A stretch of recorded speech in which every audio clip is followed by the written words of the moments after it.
World Wrestling Federation. For over 50 years, the revolutionary force in sports entertainment. Oh, it's live, pal. We're really glad that you're our friend, and this is a friendship that'll never, ever end. Everybody three, count 1, 2, 3. 1, 2, 3.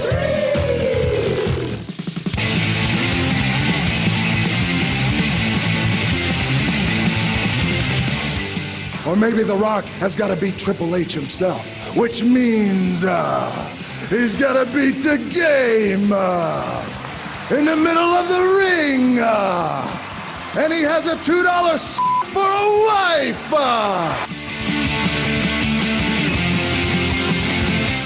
You're too damn selfish, and that's why you're sitting there with a bad leg, and that's why I kicked your leg out of your leg. You guys talk about being students of the game. I am the game, JR.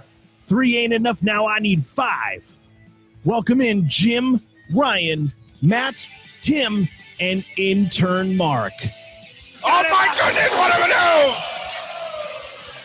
doing? There's a 1. There's a 2. Oh, wow. Well, you can take that brass ring and shove it up your ass. Hello, everyone. A special 3 Count Thursday dropping on a Tuesday. We're glad to be with you. It is just the original 3, Matt, Jim, and Ryan. We want to remind everyone that we are sponsored by Arena Eats through NGSC Sports. Log on to the website, arenaeats.app. That's arenaeats.app for the ultimate fan experience. At your favorite sports venue, Arena Eats mobile app, pre-order, express pickup, and in-seat delivery. How do you place your order? It is, again, Tuesday, October the 27th, and we thought we'd go a little long form today and review this past Sunday's Hell in a Cell pay-per-view from the award-winning WWE Network, of course. And, boys, how we doing today? So good. Awesome. Good. Did you want something long form there in that answer? No. A short form on the how you doing is just fine with me. If you wanted to go longer, you could. I'm not stopping you. But you certainly could. So let's jump right in, guys. There was a 6th match added to the main card on Sunday, and then we had a quick, relatively meaningless pre-show match for the 24/7 championship. R-Truth retains defeated Drew Gulak for his 147th 24/7 title reign, which is, he's still pure gold. But let's start off with the main card, of course. Roman Reigns defeating Jey Uso in 29-20 in the I Quit Hell in a Cell match. Very different type of match than a typical, I think, what we see in a Hell in a Cell. We of course had the door open. So Matt, I know you were asking for it. Jimmy came out at the end. I thought it was a very creative way to get Jey to say I quit by choking out his brother. Beginning to end on this match, I thought it was so well done. I really loved this match, and especially as I thought this one was going to close, but having it start, I thought was a great way to start the show. Ryan. Yeah, this one I think could have closed. It was a fantastic match. I loved it. As Tim would say, crushed the tip from the intros to the finish. I love the inclusion of Jimmy Uso. I love Roman Reigns. I love Jey sacrificing his championship opportunity, his chance to maybe win this match to save his brother. I think it was in doubt before then. It was in doubt. I mean, until that bell rings, anything can happen in the World Wrestling Federation. So that's true. Man, I really did. I loved it. I loved it so much. I don't know how anybody would be salty or sour on any part of this match. Matt? I actually enjoyed the match too. Like I said in the group message, I could have done without Roman weeping in the middle of the ring. I would have liked to see him more as like the stone-faced, I don't give a shit heel, as opposed to like the internal struggle that we already kind of saw last time around. That would have been my only thing. I was only half kidding about him spearing both of the Wild Stones at the end, though. That would have been put him just over the top if he had just kind of stood with the belt over 4 of his family members just laying in waste. That would have been like the only like full heel thing he could have done. So it was good. I liked the finish. I didn't know that I would enjoy, having both Usos out there again this time, but it worked.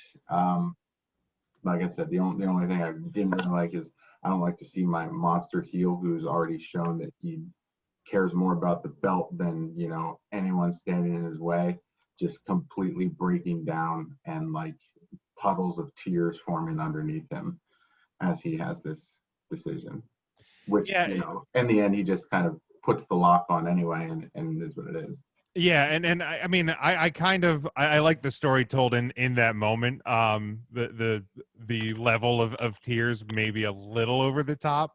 I can at least maybe agree with you on that one, but I think I like it because it does show, to a degree that despite him wanting the power and having to do what he has to do for the family, like that's been one of the things he said, like on SmackDown, is like, I'm doing this for the entire family. I'm taking that weight upon myself, to sit at the head of the table and to be the tribal chief and to, be this guy.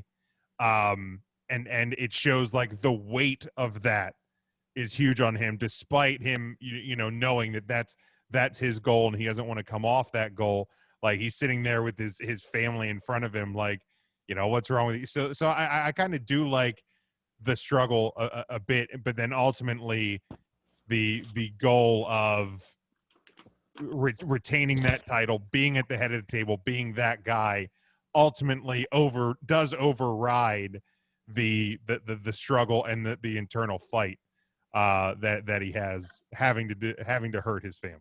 I always forget, is it Jimmy or Jay that came down? Like it's Jimmy that he was not wrestling, correct? Yeah, Jimmy. Correct. Yeah, Jimmy. Okay. So, and that's the other thing I didn't really care for, is him coming down and being like, why are you doing this when clearly the rules state your opponent has to quit? So like, what's he supposed to do? Right. Yeah. The referee. Why are you beating your opponent in the ring like this, man? Why do you keep hitting it? I do love, it was like very slow at first, but man, like that referee was going like almost full Mike Chioda, but without a microphone. Like every 2 seconds, just, Jay, come on, man. You can just quit. Come on. Like he's like begging him to quit. Like that's not your job as a referee. Like you're not there to beg the guy to give up. You're there to ask him, do you want to quit? And if he doesn't, Roman just has to keep beating the shit out of him until he does. I don't mind humanizing a referee a little bit. If the referee knows like that's how this match has to end, almost like a UFC, you can step in when a guy's had too much. WWE, we've not seen that a ton of times. We've seen it a few times. So like, just come on, dude. Just you're not winning this. Just quit. Just do it. Let's all go back. To me, I put it similar to when the referee like stop, and I get it. It's all a show, but like when the referee stops a guy from hitting his opponent with a chair because it'll be a DQ. Like your job isn't to stop him. Like you don't see like a referee in the NFL like trying to stop a defensive back from interfering with a wide receiver. He just calls the penalty when the penalty happens. Like if a guy hits him with a chair, guess what? Match is over. 2 guys are outside. You're not going out there going, get back, guys. You got to get back in the. I mean, they do it, but like you should get back in the ring because I'm going to count you out. And I get it. It does. I guess and that shows the level that Roman was going. So it does tell that. Well, referees have, a very important job. They have to balance what's going on in the ring. Plus, they also have to make sure everybody knows that they have Sunday ticket. But no, I absolutely loved this. I thought it was a great way to start the show. I love the inclusion of the Wild Samoans at the end. I think that helps foreshadow where we're probably eventually going, hopefully, with this story. So, yeah, I loved it. Or do you want to see more of that family like a Rikishi spot again? Like we've seen him in vignettes. Do you want to see maybe him included live on TV? I mean, I know there's obviously some we can't. You can't bring like Yoko or anything like that back. But wait, Yokozuna was a Japanese sumo. Oh, you're right. You're right. I meant Umaga. Yeah, okay, thank you. I was like, why are we bringing Yokozuna into My this? bad. Makes sense. Yeah, but it doesn't they don't have to do it like this week. Like it doesn't have to be all at one time, because if the rumored hope, whatever, the match between The Rock obviously wouldn't be coming until WrestleMania, this can kind of breathe a little bit, and then at some point it starts to get told. So yeah, I would have absolutely no problem with including as many of the family members as possible. Sure. The only time the Usos would see Rikishi, since he doesn't go to things like their wedding, stuff like that. That's true. If you watch that was Total Divas, right? I believe. Yeah.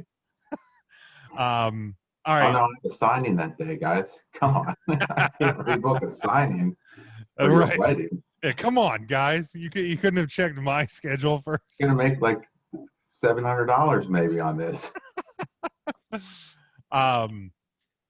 Elias defeated Jeff Hardy by disqualification. Okay. I mean, it was a fine match. It just that one. Referee made no attempt to stop Hardy from hitting him with that guitar. That's true. He did not. He did not beg Jeff Hardy to not hit him with the guitar. The next one, I think of importance, and I'm not trying to negate Elias or Jeff Hardy, but The Miz, of course, defeating Otis for the Money in the Bank briefcase. I still don't like that this thing was defended like a title. To me, I still go back to what I've said. I think I've said on the show. I know I've said it on Twitter. I think maybe the original plan, because Otis was like kind of white hot back around Money in the Bank, was for him to win it and have a quick turn or quick cash in. But I think, and I don't know when they found out about Becky Lynch being pregnant and then putting that plan into place for the women's title. But I felt like, so you had to do the quick change with the women's title and then just hold off Otis for a while, and it just cooled off. And this is them going, Otis isn't going to win. I feel like Otis is cooled off. So now it's you change it to Miz, which I love Miz as the Money in the Bank briefcase holder. I think that he's reintroducing an old version of Miz. The match was fine. Nothing special about the match. I like the turn by Otis. But yeah, like I said, I love the Miz with the briefcase, but I hate that this is how we got here. Yeah, I agree. I don't think it should be something that could be given. I feel like it could be gifted if the Money in the Bank holder wants to give it away. That would be their right. It's theirs. They could give it away. But to defend it seems silly to me. Call me dumb or naive. I didn't see Tucky turn in here like that. That actually surprised me. Dumbass. I know. I don't know how I didn't see it coming, but I was like, oh shit, Morrison's back or got sent to the back. That's really good for Otis. Hopefully Otis will retain, because I hoped Otis would retain. Which then there's no reason to have the match ever. But I know I missed it all, and I was like, oh my god, he turned, and then he cut what was maybe the worst promo ever backstage, because he has zero fucking charisma about anything that he does. So I don't know, Tucker, what are we gonna do with you? Yeah. What are we gonna do with Tucky? Not good, man. Yeah, it does really set a bad precedence here moving forward with the Money in the Bank. It just kind of gives Vince that out, and now it gives fans that option of, well, you did it with Otis, so why aren't you doing it now that I don't know, Damian Sandow won the briefcase, or who else was it made no sense. But so I don't like that changing hands. I understand why they did it. I didn't think that Otis was kind of the draw at that point anyway. It was fun and surprising, but like, who was going to take Otis as a championship contender that seriously when he hasn't even like held a secondary belt yet, to my knowledge. So you know, it kind of just opened that can of worms again, like we saw with the Royal Rumble, where, you know, now the fans can just pressure WWE. If you fuck up this hard and have someone win like Batista, when, you know, there's a clear person that should be in the title picture, then, you know, we're going to let you hear about it, and you have no leg to stand on anymore. Like, well, look, it's just kind of that thing where it's the Money in the Bank winner, and that's all it is. And we are the authority, so. And to have it. Do it!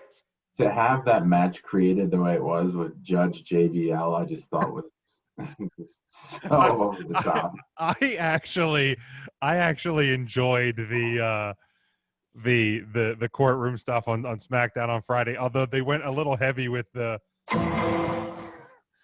it was like every other word they're just, and Otis, you're going to, I was like, oh, come on, okay, we know it's Law and Order. Okay, we know it's Law and Order. I'm not surprised that you enjoyed that segment. If you slap a song and a steak dinner on that, you'd fucking hate it. Oh, come on. It was but yeah, I again, it does, it sets a bad precedent with Money in the Bank, and I hope that this is just a one-time occurrence, that they just that it's something that they realize that they screwed up with Otis, and maybe they'll think a little harder moving forward about who they make the Money in the Bank winner to begin with.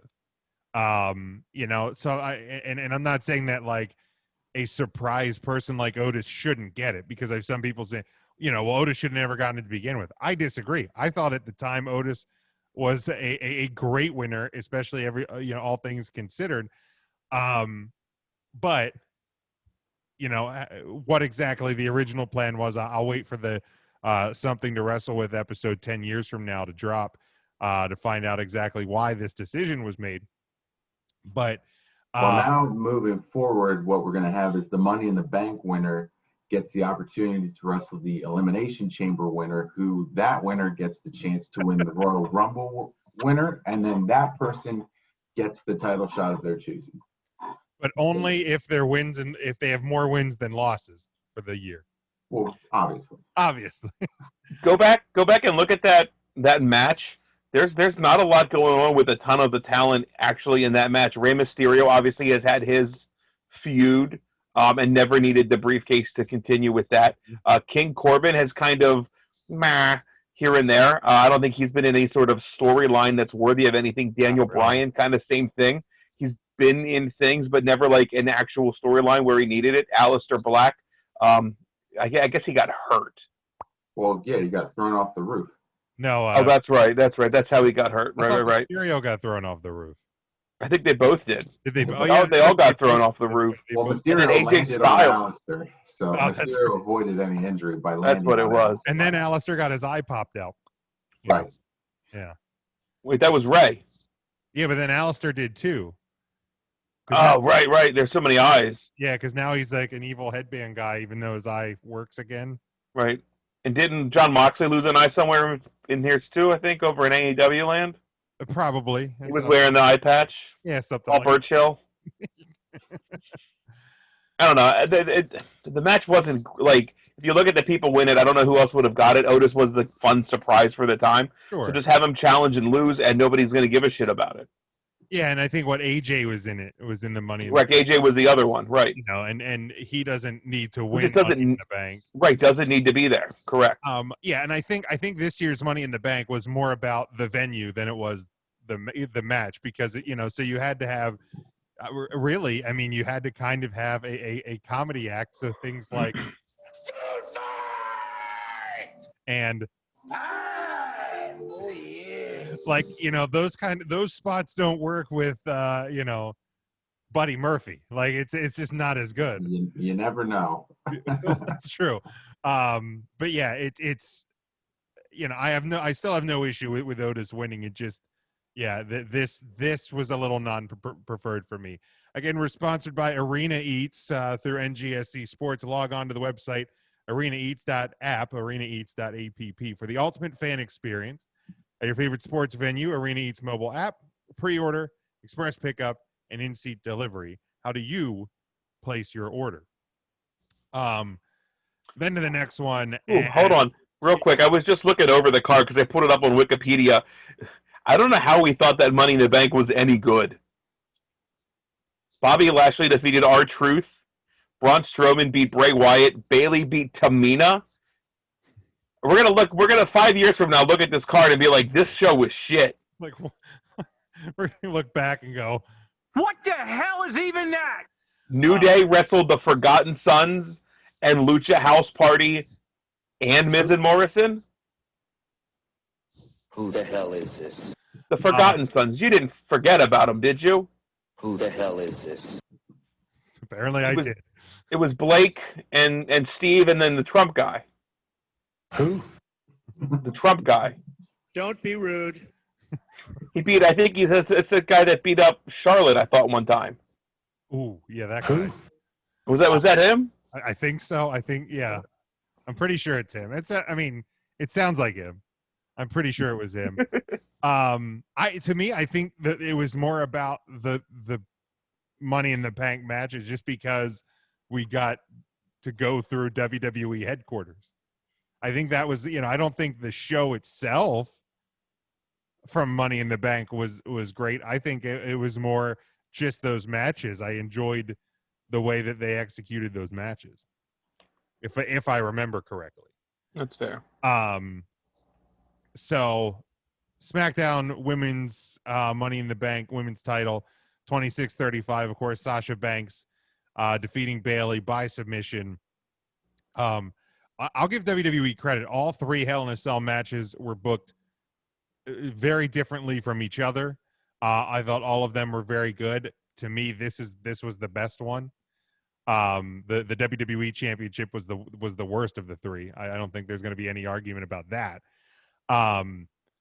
But these two women absolutely fucking brought it, beat the hell out of themselves.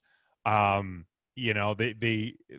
was a couple points. Yeah, there was the one table broke, the duct tape that Bayley was trying to tape together the kendo sticks, that wasn't working, but neither of them panicked. And I think that shows just how good they are, and that these two are at the top, not only of the WWE's women's division, but women's wrestling as a whole. They didn't get knocked off by something. They were able to improvise on the fly. It came off clean. And I love the finish. I love the submission through the chair. The camera shot was absolutely perfect for it. This was absolutely executed perfectly. I love this match. I would have been fine with Bayley winning, but I love Sasha winning as well. Great crowning moment for her. Ryan. Sorry about that. I got a phone call and my phone went mute and I missed most of what you were saying. So if I repeat anything, I apologize. I thought this was a fantastic match, probably the match of the night. These two just have such great chemistry together. I could watch them wrestle any stipulation, any match. They will, I think, forever be attached at the hip with each other. Even on separate brands, you're still going to have callbacks to what Sasha and Bayley and Sasha were like. These guys just hit on all cylinders. A fantastic match. I've added this to my match of the year contenders for consideration at the end of the year. So really, really enjoyed this one. I thought this one elevated the entire pay-per-view. Yeah, really liked the finish. I think that, using the chair in that way and the submission was fantastic. I liked the back and forth. I thought that both women looked strong in this match, which we come to expect when you watch a Sasha and Bayley match. I mean, the two of them have such fantastic chemistry, and we've seen that since NXT. So I think going into this with them in the Hell in a Cell was kind of one of those matches where we knew what we were going to get, and they delivered on that. It was a top to bottom really good match. I hope that Sasha kind of gets a long reign here, just because I think of the I guess the three that are left, I think Sasha needs that push the most at this point. Charlotte and Bayley's resumes and title reigns kind of speak for themselves, whereas Sasha's kind of been this unknown for a little bit now, aside from what she did in the tag division. So if we can get a really strong singles run out of Sasha with those three, Asuka and, the up and coming people they have, and Bianca and Lacey Evans, everyone else that is in those divisions, I think we have the makings of a really strong women's division again, whereas for a couple months here it was kind of stale. We didn't know what was going to happen when Becky left, and I think this is kind of the turning point that they needed. So I'm excited to see what they build off of this.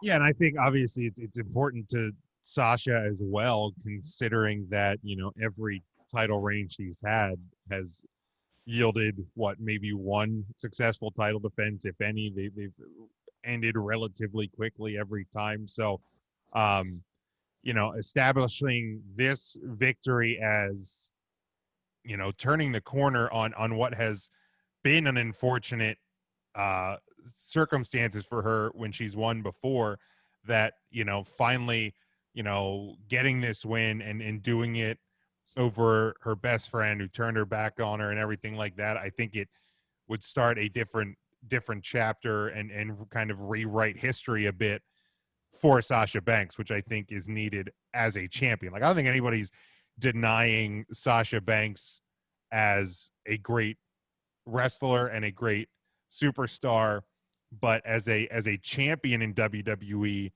that story has never really had great endings. But maybe this will be the one that actually does. Yes. Bobby Lashley defeats Slapjack in 3 minutes and 50 seconds. I don't even know anymore. And then from last night on Raw, you had the elimination match against the Hurt Business, and Retribution loses, and not only do they lose, Ali runs away from trouble, and then cuts a great promo in the back. And I've tried to defend Retribution time and time again when I probably shouldn't have. I got nothing. I'm really running out of the ability to say this is still going to work, because I just don't think it is. And I don't know if, an elimination match last night and then MVP tweets that Retribution has left the building. Is that just them? It's done. It's are we just done? Can Ali just go back? Can he just go back to being the hacker, and we can forget about T-Boz and Left Eye and Chill? Oh wait, that's a different group. Close. But yeah. I think I tweeted it last night. Maybe the problem was they started them against the Hurt Business. Why are you putting two groups that can't afford to lose against each other? Because one of them is going to lose. I don't know. I got nothing. You guys? Yeah, I don't feel like you can come in here and be like, we're going to destroy the WWE and take over the WWE and do the hand thing, and then lose your matches, and then cut a solid promo that's pretty much saying, but wins and losses don't matter. We're here to destroy things, and when your time's up, your time's up. When you're not destroying anything anymore. Yeah. You're just going out, losing matches, and leaving. You're not running out. You're not causing chaos. You're not doing any of that anymore. You're just losing. I mean, to be fair, wins and losses don't matter here. I get that. It isn't. I'm not saying they do. I'm simply saying all losses matter when it's all you're doing. Matt, you got anything? No, I mean, I think ever since they got their ridiculous names, we've just kind of seen the de-evolution of this faction to the point now that nobody really even seems to care anymore. It's not fun or exciting or new. It's just weird and sad. Kind of like Jericho's 13th comeback, where we were like, why is he doing this? It makes no sense. There's no direction. I don't want to see any more of it. Yeah, like I said, I've really tried to defend. I've tried to be like, guys, just hold on. I know breaking the window at the Performance Center and then running away giggling. I know it seemed bad, but let's just hold on. Maybe they have something better coming.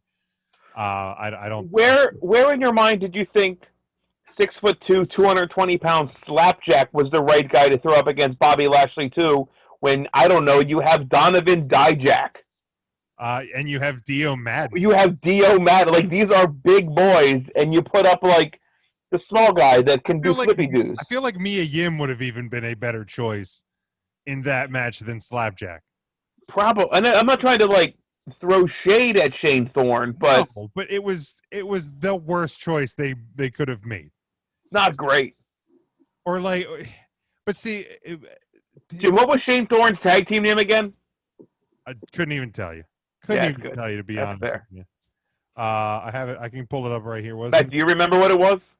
No, it was in NXT. It was TM61. Yeah, there it was. Not good. No. But nobody knows. Who? Right. Yeah, and that's been another problem too, is you can't go back and find old Slapjack matches on the network and figure out why they're mad either. For me, I'm even ready for if it just fades away like Raw Underground did. I won't have an issue if we never see Retribution again, and it's a shame because I actually think it could have been good. Finally, guys, of course, the main event: Randy Orton defeating Drew McIntyre to become the WWE champion for the 14th time. This is the longest match, 30 minutes, 35 seconds.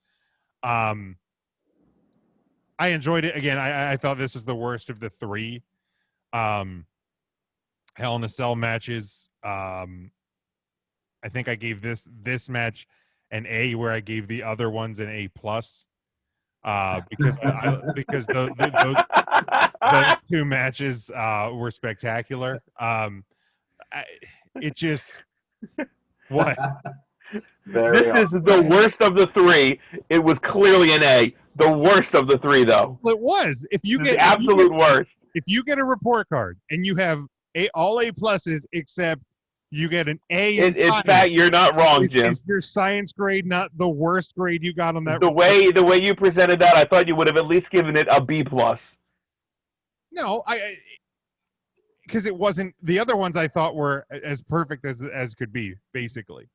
It was almost nitpicky to find things I didn't like. There were some things in this one I didn't like. But it also wasn't some of the other matches on the card, which I graded lower. That said, Jim does great on the curve. So any match that has WWE in front of it automatically starts at a B+, and then we just kind of go from there. So it's impressive that that two matches on this card got C's. Wow. Actually, one got a C-. So that's actually you gave Lashley Slapjack only a C-. Yeah, because it was at least quick. Okay, that's fair. It was at least quick, and Lashley didn't lose the title to Slapjack, so that was a good thing. I love the Hurt Business, but I liked the there were some of the things I like is when they went to the top. I did love the use of the drone cam. I hope that's actually a thing we don't lose even after all of this. I saw some people because the spot where they're climbing down and they ended up, Drew ended up going through the table. I've seen some people say that they almost wish that they would build a little bit of a ledge onto that, like, so those spots are better. I'm like, no, just execute them better. Like, it just, like, you know, find a way, you know, have somebody up on the top and you hit as he's like climbing away from you, hit him down from there. Like, just execute a little better. Like, why would you build a ledge? Because that's basically saying, and we know that one of the Hell in a Cell matches is going to go outside and we're going to get that spot. But you build a ledge on it that's like, this is definitely happening. You know, the purpose of the cell is to keep it inside. Like, if you build a ledge, that's telling them that it's going out. I like Orton winning. I would have been perfectly fine here again with Drew winning, but you know, Orton getting number 14, I'm fine with it. He's had a spectacular year, so I'm good with that as well. I didn't see the people saying about the ledge being built. I was one of the people bitching about the foot things that are built onto it already. They have like 4 little foot and not the climbing holes. Those are totally like separate. Eggs. But there's little things where you can plant your feet and pop off. Things that Shawn Michaels didn't have, things that Mick Foley didn't have. And they had flawless cells when we look back on it. So I don't need. I mean, to be fair, when you just get thrown off of the top, that's fair. You don't need footholds at all. Some of the other ones. I don't need to have extra shit built onto the Hell in a Cell. Like you said, it's to contain. If we get a Hell in a Cell pay-per-view where everything just stays inside, I'd be fine with that. It's what it's supposed to be. Who keeps putting the goddamn bolt cutters under the ring? We should probably check that before the Hell in a Cell pay-per-view and remove them. Those are things that don't need to be there, right? I don't know why we're doing that. I don't know. My least favorite of the Hell in a Cell matches for sure. But definitely deserving of a solid grade. It wasn't a bad match at all. I would call this one a B. I wouldn't give it the A mark for a few things. But, yeah, Orton's fine. Whatever. Yeah, I think Orton makes sense. You know, just because, as Tim has mentioned, Orton has no problem putting over the next person, which I think is what they're planning to do anyway. I don't think this will be a long title reign for Randall. But I've done wrong before. Who knows? Maybe Brock will come back and beat him for it. That being said, I didn't necessarily enjoy the match as much as the others. I thought it was a bit long. Some of the spots I thought were a little sloppy, but that's kind of come to be expected with two guys like Randy and Drew. I mean, they're not known for like their clean wrestling tactics unless they have someone else that can like really help them with those spots. But neither of them, I think, have been the two to kind of sell the spots well ever. So, you know, you're going to get some sloppy performance like that, but the finish is fine. I don't know what's next for Drew. I think he was kind of fun as the Rumble winner and champ, but I don't think they had like long-term plans for him. So I don't know what we do with Drew from here, but we'll see. B minus for me. Yeah, I mean, I do like last night on Raw. You know, Drew beat The Miz, so it shows that you know. So he has the Money in the Bank briefcase. No, he did not. It was not. No, I think he has to beat them in a best of 5, and then he has to win a gauntlet match that for some reason The Miz would actually be the last person in the gauntlet match, and then he would be the new Money in the Bank. But only if JBL deems that first. Correct. That would be correct. Overall, for the show, based on my match grades, it got a B. And I think it was more about the strength of the Money in the Bank matches. The other matches were fine. But it was basically just, here's a Hell in a Cell, here's your time in between. Here's a Hell in a Cell, here's your time in between, and here's the main event. But the cell matches were really, really strong. And, you know, so for me, a B, I think it seems like a fair enough grade. Is this the first Hell in a Cell where we got 3 matches inside the cell? I think most, so. I think, had 2, 1 women's, 1 men's. Yeah, I think so. I'm fine with that. If we're going to call the whole pay-per-view Hell in a Cell, I think we should have your big matches in Hell in a Cell, have it like a 3-way. main event. So yeah, loved it. I more Hell in a Cell the better. I'm gonna give it I'll give it a B because I can't give it higher than Jim, so I'll give it a B. I really did enjoy most of this. I really, really did. Since I have to be below you guys, I'll give it a B-. But I think overall it was a solid one. Even if I didn't necessarily like the Randy Drew match as much, I still thought it was good overall. Just like those little flaws with it. I don't necessarily need the filler matches, but you have to have them. I understand why. And like you said, Jim, they were at least short. So won't complain. Yes, yeah, the Hell in a Cell matches were 29-20, 26-35, and 30-35. The other matches were 7:50, 7:25, and 3:50. Like the other three matches didn't even equal the time of one Hell in a Cell match. So again, it was literally just filler in between. Which totally fine with it. That's what it was kind of designed to be. You guys have anything else to add before we get out of here today? All right, Matt, want to give do we have a Woman of the Week for this week? Not this week, but we are kicking back the YouTube channel. Is going to have some Mad Libs this week, Halloween themed. So last night we had Sam Laterna. Tonight you will see friend of the show, it's Samira, back with us for the Halloween episodes, and then we'll have a few more for the rest of the week building up to Saturday. So just follow the 3 Count Thursday YouTube page. There is a whole playlist of all the Mad Libs, but check out the most recent ones as we put them up. Awesome. Ryan, you got anything? Nope. All right, just to remind everybody that our home network is NGSC Sports at ngscsports.com. Go to our website, 3countthursday.com, and remember, we're sponsored by Arena Eats through NGSC Sports. Log on to the website, arenaeats.app, for the ultimate fan experience at your favorite sports venue. Arena Eats mobile app, pre-order, express pickup, and in-seat delivery. How do you place your order? And everyone, thanks for tuning in. And Thursday night, don't forget, we'll have Matt and Mark, Tim and Mark with us again. And we have a Thanksgiving, Jesus Christ, Halloween candy draft coming up. And so we're gonna see what we can do with that. Until then, stay safe, stay smart, and go for the pin.